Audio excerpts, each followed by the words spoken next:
Bonjour, chers auditeurs, auditrices de CTB TV. C'est encore moi, André Dumontier, je me représente pour une deuxième rencontre dans le but de vous aider, de vous rendre service. On va faire un voyage ensemble. Un beau voyage, si vous le désirez, si vous êtes d'accord. Et quand on fait un voyage, il faut se préparer, il faut se faire des plans, il faut s'organiser.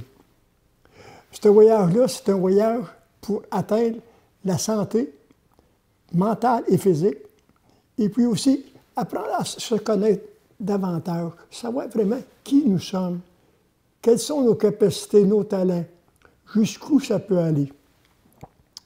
Dans ma formation que j'ai reçue pour aider mes semblables, il y avait un élément qui était très important. Sans cet élément, on n'existerait pas. Et c'est l'oxygène, la respiration profonde. L'être humain a besoin de respirer pour vivre. Il a besoin d'air. Et puis, ses poumons, son organisme, ses intestins, tout le nettoyage qui peut se faire. Il y a des méthodes, vous savez, de respiration qui existent. Mais nous, dans ce que nous faisions à ce moment-là, la méthode que nous préconisions, elle est très, très en vogue. Et elle est simple, très facile à mettre en application. Premièrement, on doit respirer par le nez. Parce que dans le nez, il y a des filtres spéciaux. On voit souvent des gens qui se promènent la bouche ouverte. C'est pas bon. Parce que là, on ramasse toutes sortes de microbes. Le nez, il est fait, lui, il y a des filtres, puis ça bloque des microbes, ça empêche. Puis quand on se mouche, on nettoie. C'est un filtreur auto-nettoyant. Imaginez-vous si on est chanceux. Comment est-ce qu'on doit faire ça, de la respiration profonde? C'est assez simple. Premièrement, il faut s'étendre, les bras chaque côté de soi, puis toujours inspirer et expirer par le nez. Jamais par la bouche. On se sert de respirer par la bouche quand on fait des exercices physiques. C'est un compensateur, la bouche. Mais le principal, c'est par le nez. Mais pour faire une bonne respiration profonde, puis pour être en santé grâce à la respiration profonde, il y a un élément qui est très important. Le matin, en se levant, on rouvre la porte en arrière de la maison, puis on rouvre la porte en avant de la maison, 5 minutes de temps, pour laisser le temps aux toxines de sortir et à l'oxygène qui est à l'extérieur de rentrer dans la maison pour changer notre air, qu'on soit mieux portant. Après avoir fait ça, là, on peut s'étendre et puis faire une bonne respiration par le nez. On remplit ses poumons, puis on compte un certain nombre de secondes, et puis là, on bloque pendant un certain nombre de secondes, et puis là, on expire. Puis pendant quand on fait le plein d'air, d'oxygène, on respire par le nez, vous savez, comme ça, là. On bloque. Puis là, on fait une contraction du ventre pour que l'air monte aux poumons. Et on compte un certain nombre de secondes. 5 secondes qu'on respire, qu'on inspire, c'est-à-dire, et puis 5 secondes qu'on bloque, et puis après ça, 5 secondes qu'on expire. C'est une phase de 3. Inspirer, bloquer, expirer. Inspirer, bloquer, expirer. Ça permet de nettoyer notre système. Ça nettoie même nos intestins, ça nous aide à nettoyer. Ça fait le ménage. Fait que la respiration, vous savez, quand on fait un voyage, il faut être prêt. Puis moi, ce que je vous propose, le voyage que je vous propose, c'est un voyage qui mène au bonheur. Hey, écoutez, c'est sérieux, là. C'est important. Après la respiration profonde, une chose qui est très, très importante dans la vie de l'être humain, c'est d'être capable de se détendre. De se détendre, de se relaxer, être capable de laisser tomber les bras chaque côté de soi. Restez mou, là. Arrêtez d'avoir de l'énergie là-dedans. Là. Vous savez, on se détend. On se détend. Puis on se le dit. Je suis de plus en plus détendu. Je suis de plus en plus calme. Je suis de plus en plus détendu. je suis de plus. On se répète ça souvent, souvent, souvent. Ça permet de calmer notre corps. Ça vient d'un docteur. Le docteur Émile Coué. Lui, il y avait des madames qui allaient le voir, le docteur Coué, puis qui leur parlaient de leurs problèmes, bien entendu. Et puis là, à un moment donné, il s'apercevait que ces madames-là, des fois, c'était des madames en général, parce que les gars, ils ont peur de ça, aller voir les médecins, eux autres. Ils n'ont pas besoin de ça. Ils sont faits forts, eux autres, là. Ils n'ont pas besoin de ça. Pourtant, c'est quelqu'un qui sait comment est-ce qu'on en a besoin, c'est bien moi. C'est bien moi. Et puis là, les madames, eux autres, ils allaient voir le médecin. Puis là, le médecin, il lui donnait un petit papier, puis il écrivait dessus. Il écrivait ça. Répétez-vous ça. Souvent, souvent, souvent. Efforcez-vous d'y penser, de le répéter. Je suis calme, les bras chaque côté de vous. Vous étendu dans votre lit, les bras chaque côté de vous. Bien relax. Et puis là, vous vous répétez. Je suis calme, je suis de plus en plus calme. Je suis calme, je suis de plus en plus calme. Mais vous y pensez, hein? Vous y pensez à ça. Je suis calme, je suis de plus en plus calme. Ça va vous permettre, les amis, d'être vraiment plus relax, plus détendu. Ça l'empêche les gens, des fois, de prendre certains médicaments inutiles, des cochonneries, des poisons ensemble. Parce qu'un médicament, vous savez, si vous en prenez la bouteille, vous allez mourir, hein? Parce que c'est un poison ensemble. Mais ce poison-là, il a sa raison d'être. C'est dosé spécialement, puis c'est prescrit par des médecins, puis qui ont l'expérience. Ils ne sont pas là pour vous faire mourir, c'est pas ça. Mais moi, ce que je vous dis, c'est parce que si vous prenez toute la bouteille au complet, vous allez mourir. Vous prenez une pelule, ou bien non, une demi, ou bien non, deux. Bien, en tout cas, c'est dosé, c'est le médecin qui décide ça. Fait, après avoir fait la respiration profonde, après avoir fait de la détente, là, la personne, elle dort d'un sommeil profond, un sommeil réparateur. Elle récupère ses forces, ses énergies. Puis là, le matin, quand elle se lève, elle est en pleine forme. Vous savez, on pourrait comparer ça un petit peu à un petit chat. Vous savez, un chat, il dort, il ronronne, il dort, il ronronne. Puis là, quand il se réveille, il s'étire. Il s'étire, hein? Puis après ça, là, il est là, puis là, il est prêt. S'il y a une souris qui passe, vous allez voir qu'il va sauter dessus, ça ne sera pas bien long. Il n'y aura pas trop de misère avec ça. Ça, c'est le début, ça, c'est le commencement. L'être humain, lui, il a besoin d'air, d'oxygène pour vivre. Il a besoin de détendre pour récupérer ses forces, ses énergies, et être en forme pour faire son travail. Combien de personnes qui ont de la difficulté avec ça? Parce qu'ils sont stressés, sont préoccupés.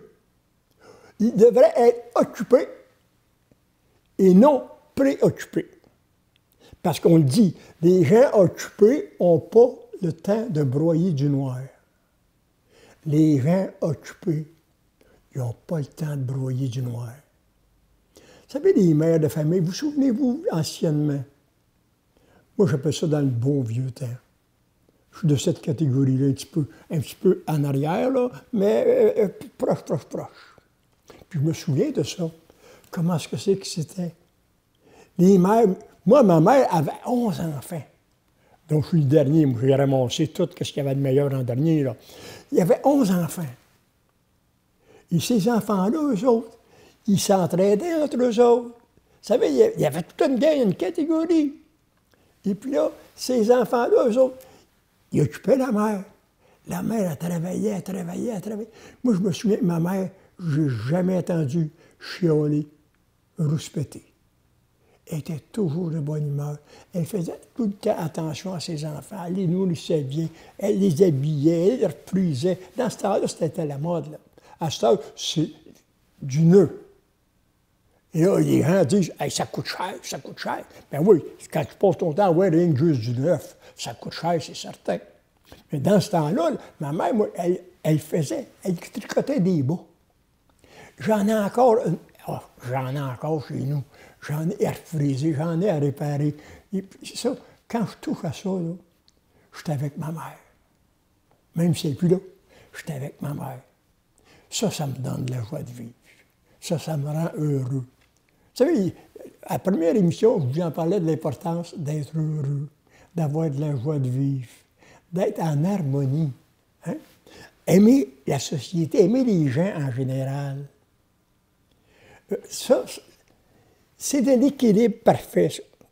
Quand tu aimes le monde, là, quand tu es occupé, quand tu fais du bien, quand tu fais du bon, tu es heureux, ta vie se remplit. Ici, dans le temps, on a un petit credo qui s'appelle « Pour ma réussite personnelle, je me dois ». Pour ma réussite personnelle, je me dois. C'est ça, la culture personnelle, c'est quoi? S'occuper de soi. Pas en égoïsme, non, non. S'occuper de soi pour être en pleine forme, pour être capable d'être plus généreux, être capable d'être plus aimable, être capable de profiter davantage de la vie. De parler de santé, de bonheur et de prospérité à chaque personne que je rencontre. Essayez ça pour la faire. Parler de santé, pas de maladie. Qu'est-ce qui arrive quand les gens arrivent dans la soixantaine, à 60, 65, ils embarquent dans quoi? Hein? Tamalou. Les tamalous. Tamalou, toi? Ah, moi j'ai mal à l'épaule. Ah, moi, j'ai mal à la jambe. Ah, moi, j'ai mal au dos. Ah, j'ai mal à la tête. Tamalou. Une gang de tamalous. Voyons donc. C'est pas ça. Si tu parles de santé, ça s'imprègne là-dedans. Plus tard, à un moment donné, quelque part, je vais vous expliquer comment ça fonctionne, ça, cette affaire-là. Là. La relation qu'il y a entre l'esprit et le corps, le complément entre les deux. Hein? De faire réaliser à mes amis que quelque chose de grand sommeille en eux. C'est quoi ça au juste? C'est de faire en sorte que vous découvriez vos qualités, vos talents, vos possibilités. On a vu comment faire, vous savez. C'est pas un prof que je veux faire, mais des orienteurs professionnels. Un individu qui arrivait, lui, qui avait un certain talent, et puis qui était tenté de se diriger dans ce domaine-là, et que l'orienteur lui disait « Bien, va pas là-dedans, c'est pas payant. » Comme si le fait qu'un travail qui soit payant fasse en sorte que tu sois heureux puis bien dans ta peau, puis que tu sois vraiment en ébullition, comme on dirait. Hein? Ça bouille en dedans tellement que tu es bien. Parce que tu fais quelque chose que tu aimes. Faire quelque chose qu'on aime. Hey, comment est-ce qu'il y a de gens qui, le matin, excusez-moi, là, mais le matin, ils se réveillent, puis ils s'en vont à leur maudit job qui les écœure. Ils n'aiment pas leur job. Ils vont rester là-dedans. Je ne suis pas en train de vous dire, là, si tu n'aimes pas ta job, lâche-la, puis reste chez vous. C'est pas ça. Non, non. Pense à t'organiser pour trouver quelque chose qui te convient, qui est dans tes talents, qui est dans tes capacités, puis que tu ne vas pas te servir de tes capacités, de tes talents, puis là, tu vas avoir une satisfaction au bout de ça. Le plus gros salaire que vous puissiez avoir, c'est d'être heureux au travail. C'est d'être joyeux au travail. C'est d'être satisfait de votre travail. Ça, c'est le plus gros salaire que vous puissiez avoir. Un type qui était extraordinaire dans son domaine, et son nom, c'est Steve Jobs. Steve Jobs, lui, les ordinateurs, il connaissait ça en tabarnouche. Il en a fait de l'argent, il était milliardaire, tellement qu'il en a fait. Il en a fait bien trop. Ça n'a pas d'allure. Mais c'est comme ça. C'est que vous voulez, la société organise le système comme ça. On peut rien y faire à ça. Là. Bon. Fait que lui, Steve Jobs, à un moment donné, il a été pris par le cancer. Savez-vous ce qu'il a dit? Je donnerais mes milliards pour avoir la santé, mais malheureusement, ça ne s'achète pas. Mais vous pouvez travailler pour avoir une meilleure santé. Comme je vous disais tantôt, la respiration profonde, là, ça aide à avoir une meilleure santé. La détente, ça aide à avoir une meilleure santé. La pensée positive, ça aide à avoir une meilleure santé. Ça va vous pousser à aller plus loin. Moi, j'espère dépasser la centaine. Apparemment, la personne qui va vivre jusqu'à 150 ans, elle est déjà née. Des fois, je me pose la question, ça pourrait-tu être moi? Pas tout croche, tout de travers, là. Le plus en forme possible. Parlant de ça, le plus en forme possible, je vais me permettre une petite parenthèse. Habituellement, je me tiens loin de ça. Mais là, je vais faire une petite parenthèse parce que vous allez avoir besoin de savoir qu'est-ce qui se passe, parce que je ne suis pas aussi souriant que j'étais avant. Parce que moi, j'ai subi une intervention chirurgicale. Je suis une des rares personnes à avoir subi ça, une intervention chirurgicale au rayon gamma. Et puis là, suite à ça, on m'a coupé un nerf, on appelle ça le nerf jumeau. Puis là, j'ai la moitié de la figure, puis la bouche au complet, qui est engourdie. Fait que c'est plus difficile un peu d'avoir le beau sourire, puis ça. Parce que j'en ai, vous savez, quand j'étais jeune, là, je vais vous montrer ça, tiens. Si vous regardez, si on pouvait approcher la caméra, puis ça, puis vous montrer ça, comment est-ce que j'étais beau dans ce temps-là. Comment est-ce que j'étais gentil, j'étais un bon garçon. Ma mère m'aimait beaucoup, mes frères et mes sœurs aussi. Vous savez, c'était de l'amour familial. Fin de la parenthèse. D'adopter en tout cas une attitude pleine d'entrain, de gaieté, puis de réserver un sourire pour chacun des humains. Oups! D'adopter en tout temps une attitude pleine d'entrain. Hey. Et de gaieté. Et de réserver un sourire pour chacun des humains. Pas juste ceux que ça me tente, non. Ils ont tous droit à avoir un beau sourire de ma part. De me montrer aussi enthousiaste du succès des autres que du mien. Quand quelqu'un fait quelque chose de beau, comme tantôt quand je suis arrivé, j'ai félicité Michael parce qu'il a fait un beau montage à l'intérieur de la première émission. Ça égayait l'émission. J'ai trouvé ça épatant, excellent. Je le remercie infiniment. De me montrer aussi enthousiaste du succès des autres que du mien. De consacrer un temps si bien rempli, me garder tellement occupé qu'il ne me restera pas une seule seconde pour dénigrer qui que ce soit. Je n'ai pas d'affaire de parler en mal de quelqu'un. Je me dois de parler en bien de quelqu'un. De garder l'aspect riant de chaque chose. Il y a toujours un côté positif, il y a toujours un beau côté, vous savez, à toute situation, quelle qu'elle soit. Dites-vous bien une chose, il n'y a jamais rien qui arrive pour rien. Il n'y a jamais rien qui arrive pour rien. Quand il arrive quelque chose, il y a une raison derrière ça. Des fois, ça peut arriver que vous ne sachiez jamais c'est quoi la bonne raison. Vous allez mourir même sans l'avoir su c'était quoi la bonne raison à ce qui est arrivé à ce moment-là. Mais il y a une bonne raison. Le grand maître de la vie, là, il connaît son affaire. Puis quand il y a quelque chose qui nous arrive, il faut un petit peu y affaire là-dedans. Puis en tout cas, je ne rentrerai pas dans ces détails-là, on ne touche pas à ça. Il y a 3 sujets, nous autres, qu'on ne touche pas en général. C'est la politique, le syndicalisme, puis la religion. 3 sujets qui appartiennent à chacun, c'est personnel à chacun. On ne touche pas à ça, on n'appelle pas personne dans ce côté-là. Fait que de garder l'espérance de chaque chose et ensuite d'agir de manière à réaliser mon optimisme. Hein? De ne penser qu'à ce qu'il y a de meilleur. De ne penser qu'à ce qu'il y a de meilleur. De ne travailler que pour le meilleur. De travailler pour le meilleur. Après ça, je suis en mesure de m'attendre à ce qu'il y a de meilleur. Mais le meilleur, il va venir tout bonnement comme ça. Vous allez rester surpris. Si vous mettez en pratique ce que je suis en train de vous parler là, vous allez rester tellement surpris du résultat que vous allez avoir le goût de venir me voir et vous dire « André, merci ». Puis, c'est pas André. C'est qu'est-ce que c'est qu'André a appris de ce que quelqu'un m'a enseigné. Ça m'a été donné, ça m'a été prêté, ça m'a été... J'ai ça. J'ai ça en dedans de moi.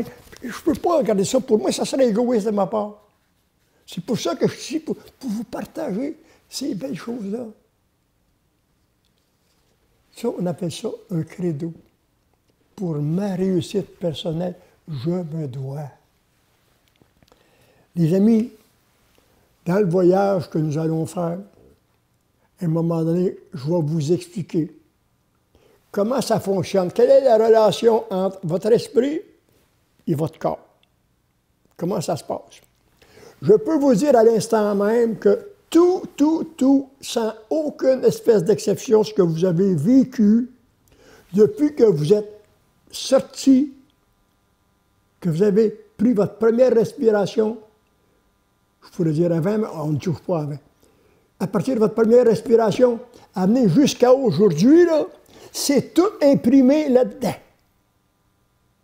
Puis ça, on a une bonne preuve de ça. Je me souviens, moi, quand j'étais jeune, avec ma conjointe, dans ce temps-là, on était célibataires tous les deux, là, puis on avait eu la permission de la belle-mère d'aller au théâtre métro à Berthierville. Et puis il y avait un gars qui faisait des spectacles, il appelait le Grand Roméo, l'hypnotiste. Et dans son spectacle d'hypnotiste, il faisait un numéro qui appelait la régression. Que la personne, l'adulte qu'il avait là, redevenait comme un enfant, il prenait sa position de fœtus. Pareil, comme qu'il était dans le sein de sa mère.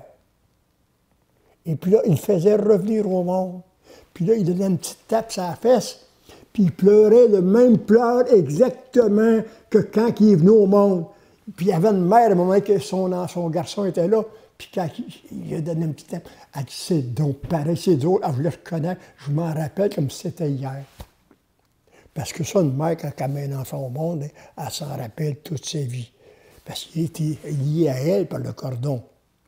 Nous autres, on a fourni un autre élément, mais ce n'est pas le même. La mère, elle, là, c'est vraiment extraordinaire ce qu'elle peut faire pour son enfant. Les mères, j'ai une très, très grande admiration, un très grand respect. Puis je les regarde tout le temps. Puis quand je vois une petite femme enceinte, elle est tellement belle. C'est là que la femme est la plus belle de toute sa vie, quand elle porte un enfant dans son sein. Vous allez peut-être dire, André, là, tu t'égares un petit peu de tes sujets, puis tu patines un peu. Bien, c'est bon, des fois, de faire un petit peu de patinage de fantaisie. Ne pas toujours, à un moment donné, être bombardé par des éléments pour essayer de tout capter. Là. Mais comme je vous disais la semaine dernière, dans l'émission précédente, regardez à nouveau, enregistrez, regardez et écoutez. Vous allez vous rendre compte que bien souvent, la 3e fois ou la 4e fois qu'on écoute une émission par répétition, parce que c'est le même qu'on apprend, vous allez dire, je n'avais pas compris ça de même. Je n'avais pas vu ça comme ça. Je ne pensais pas que c'était de même. Je me rends compte, c'est vrai, ma vie change. Je me sens de mieux en mieux. J'ai plus de santé, j'ai plus d'énergie grâce à la respiration, grâce à la détente. Et puis imaginez-vous quand on va embarquer dans l'autosuggestion. Positive, hein? L'autosuggestion positive. Ça nous bâtit. Ça nous fait une carcasse solide. Ça nous donne un pouvoir extraordinaire. Une capacité. Vous savez, tout nous a été donné. Quand on est venu au monde, là, tout nous a été donné. Amplement. D'ailleurs, Augmandino, dans un de ses volumes, dit ceci. Vous êtes la plus grande merveille du monde. Vous êtes la plus grande merveille du monde. Vous, les êtres humains. Vous êtes la merveille un miracle. C'est un miracle quand un enfant vient au monde. Parce que l'être humain, c'est tellement beau. C'est tellement grand. Quand on prend un petit bébé dans nos bras, les larmes quasiment viennent quasiment avec ça. On est tellement content. C'est tellement chaleureux. C'est tellement gentil. C'est tellement doux. Et quand vous en parlez, je le sens, je l'ai l'odeur dans le nez du petit bébé. Hey, tabarouette, c'était si agréable. Tu prends ça, et puis ça s'endort sur toi. C'est calme. Ils sont calmes à ce temps-là. Ils sentent l'amour, ils sentent la tendresse, ils sentent la joie de vivre. Ils aimeraient ça, conserver ça toute leur vie. Pourquoi est-ce que ça se perd? À cause du négatif. On nous a enseigné quoi ne pas faire. Dis pas ceci, va pas là, pense pas à ça, touche pas à ça. C'est pas ça qu'on a besoin de savoir. On a besoin de savoir qu'est-ce que je peux bien faire pour que je m'améliore. Qu'est-ce que je peux bien faire pour réussir dans la vie, mais aussi réussir sa vie. Réussir dans la vie, ça, il y en a beaucoup qui l'ont, puis c'est facile. Ils font des pièces. Ils réussissent à faire des pièces. Mais réussir sa vie, être vraiment heureux dans le fin fond de soi-même, être capable de dire, hey, tabarnouche, je suis bien dans ma peau, comme je vous disais à la première émission. Je m'aime comme que je suis. Je suis chanceux.